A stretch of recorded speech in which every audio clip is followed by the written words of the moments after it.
हाँ तो कक्षा दसम के प्यारे भैया बहन, अब हम पढ़ते हैं प्रश्नावली 5 से प्रश्न 7। यह प्रश्न 7 बहुत महत्वपूर्ण है, परीक्षा में आता है। देख लीजिए प्रश्न। एक त्रिभुज ए बी सी जिसमें सी समकोण है, भुजाओं सी ए और सी बी पर क्रमशः बिंदु डी और ई स्थित है। सिद्ध कीजिए ए ई का वर्ग धन बी डी का वर्ग बराबर ए बी का वर्ग धन डी ई का वर्ग। Very very most important question. आइए देखते हैं सवाल कैसे हल होगा। ठीक है, ये देखिए प्रश्नावली 5। प्रश्न अनुसार मैंने चित्र बनाया है। ये कोण सी है, समकोण है, ये समकोण का निशान है, और डी ई और ये भी ये भुजाएं हैं। ठीक है, तो दिया गया है कोण सी समकोण है तथा भुजाएं ए सी और बी सी पर क्रमशः डी और ई बिंदु स्थित है। ठीक है, ये देखिए ये ए सी पर डी है और सी बी पर ई बिंदु स्थित है और सी पर समकोण बन रहा है। ठीक है, आगे देखते हैं। सिद्ध करना है।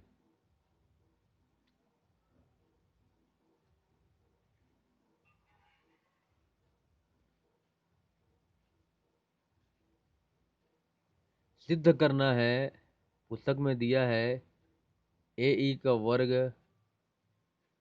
बी डी का वर्ग बराबर ए बी का वर्ग धन डी ई का वर्ग।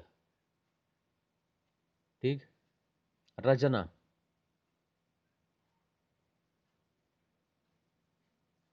रचना है डी ई को मिलाया, ये डी से ई को मिला चुके पहले से ही। इसी प्रकार ए ई और बी डी को भी मिलाया, ये ए ई और ये डी ई, ये ए ई और डी बी को मिलाया। ठीक है, मिला चुके हैं। उत्पत्ति।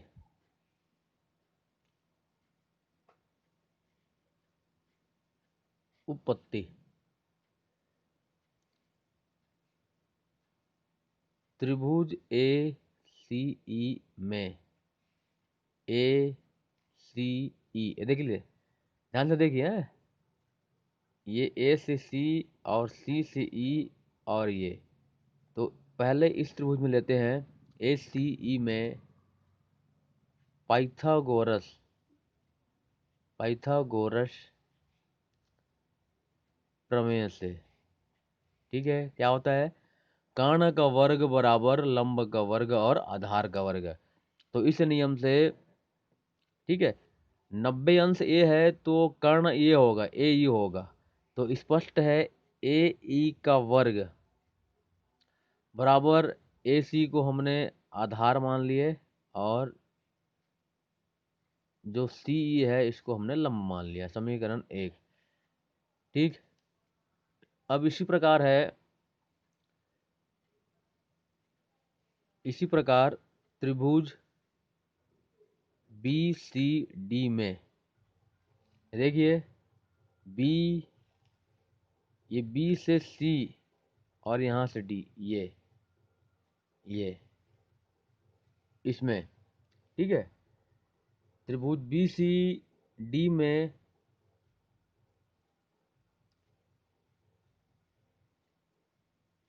पाइथागोरस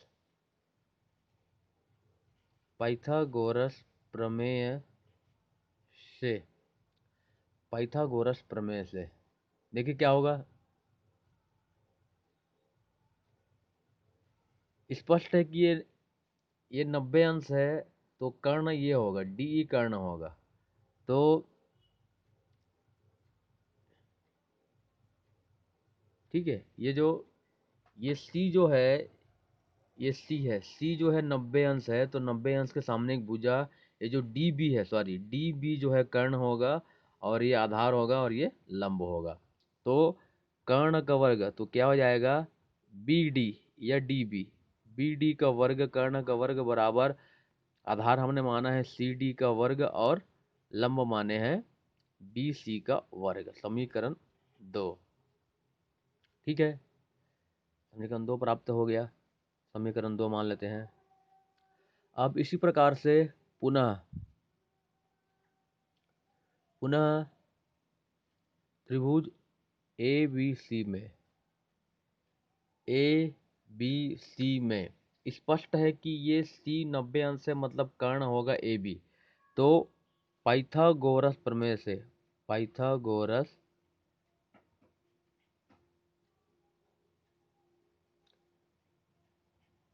प्रमेय से देखिए क्या होगा।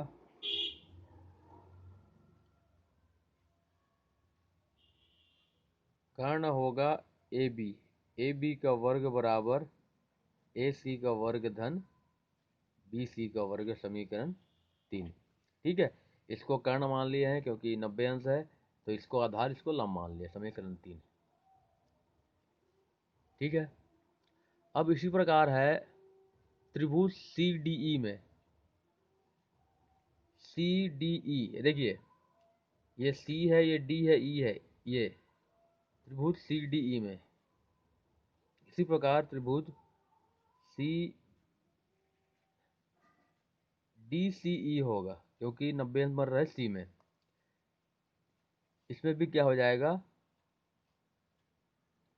देखिए इसी प्रकार त्रिभुज डी सी ई में, ये डी,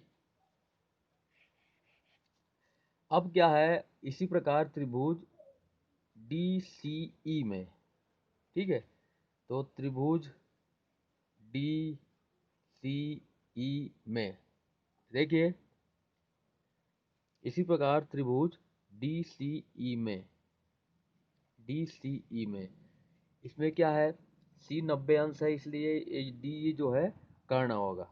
मैं पाइथागोरस पाइथागोरस प्रमेय से, ये देखिए क्या होगा, ये हो जाएगा सी 90 अंश से मतलब डी ई कर्ण होगा, तो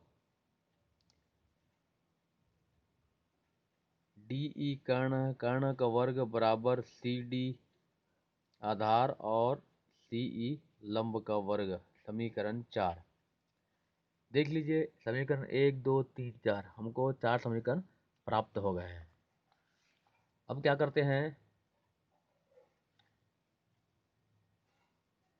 समीकरण 1 और 2 को जोड़ते हैं। ठीक है, तो समीकरण 1 ए है, समीकरण 2 ए है, दोनों को जोड़ते हैं। तो जोड़ने पे क्या हो जाएगा, देखिए समीकरण 1 ए है, ए ई का वर्ग, समीकरण 2 है बी डी का वर्ग। समीकरण एक और 2 को जोड़ते हैं तो एक का एक भाग है ए ई का वर्ग और दूसरे का एक भाग है बी डी का वर्ग। अब इधर आ जाएगा समीकरण 1 में ए सी का वर्ग और सी ई का वर्ग, और समीकरण 2 से सी डी का वर्ग और बी सी का वर्ग, जैसा कि आप देख रहे हैं। ठीक है, दोनों को जोड़ दिए, ये ए सी का वर्ग है। अब ए सी का वर्ग और बी सी का वर्ग को हम नज़दीक ले आए, और इसी प्रकार सी डी का वर्ग और सी ई के वर्ग को नज़दीक ले आए। ठीक है, इसको और इसको, इसको और इसको हमने आपस में नज़दीक ले आए। ठीक है, तो ए सी का वर्ग बी सी का वर्ग,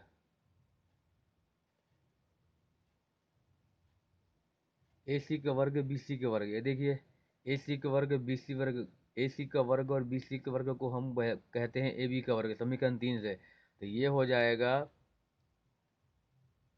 जाएगा ए बी का वर्ग समीकरण 3 से, सी डी का वर्ग और सी ई का वर्ग, सी डी का वर्ग और सी ई का वर्ग, इसको कहते हैं डी ई का वर्ग।